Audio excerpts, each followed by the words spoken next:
ભાવનગરમાં સોનમ વાંગચુકના પોસ્ટર સાથે સમર્થનમાં આવ્યા યુવા એડવોકેટ અને કોંગ્રેસના નગરસેવક. નીટની પરીક્ષાનું પેપર ફૂટવા મામલે કેન્દ્રીય શિક્ષણ મંત્રીના રાજીનામાની માંગ સાથે સોનમ વાંગચુક કરી રહ્યા છે અનશન.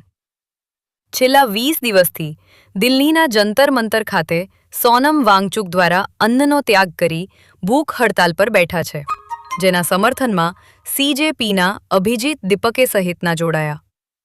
દેશભરમાં અનેક મોટા નામાંકિત વ્યક્તિઓ સોનમ વાંગચુકને સમર્થન કરી રહ્યા છે, ત્યારે ભાવનગરના યુવા એડવોકેટ અને કોંગ્રેસના નગરસેવક કિશન મેર દ્વારા શહેરના ઘોઘા ગેટ ચોક મુખ્ય બજારમાં પોસ્ટર સાથે સોનમ વાંગચુકને સમર્થન કરી વિરોધ દર્શાવ્યો.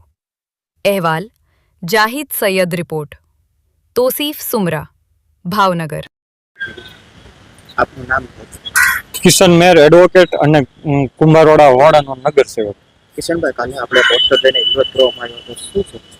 જે જંતર મંતર દિલ્હી મુકામે સોનમ વાંગચુક જે એક શિક્ષણવિદ છે, સાયન્ટિસ્ટ છે, તેઓ દ્વારા નીટના પેપર મુદ્દે અનશન ઉપર હોય 18 થી 20 દિવસ જેટલો સમય વીતી ચૂક્યો હોય, ત્યારે લોકશાહીની હત્યા જે રીતે કરવામાં આવી તે રીતે તેમને એક સાલમાં ઉડાડીને ત્યાંથી હટાવી લેવામાં આવ્યા છે. આ લોકશાહીની હત્યા છે.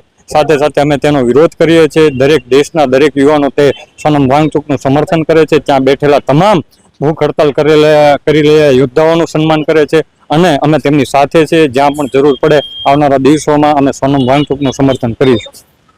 આગામી દિવસોમાં તમે કોઈ કાર્યક્રમ આપશો? જી, ખાસ કરીને અત્યારે આયોજન ચાલી રહ્યું છે. આગામી દિવસોમાં ભાવનગરના યુવાનો શિક્ષણને લગત જેટલા પણ વિદ્યાર્થીઓ અમારી સાથે જોડાશે તે રીતે આયોજન નક્કી કરવામાં આવશે.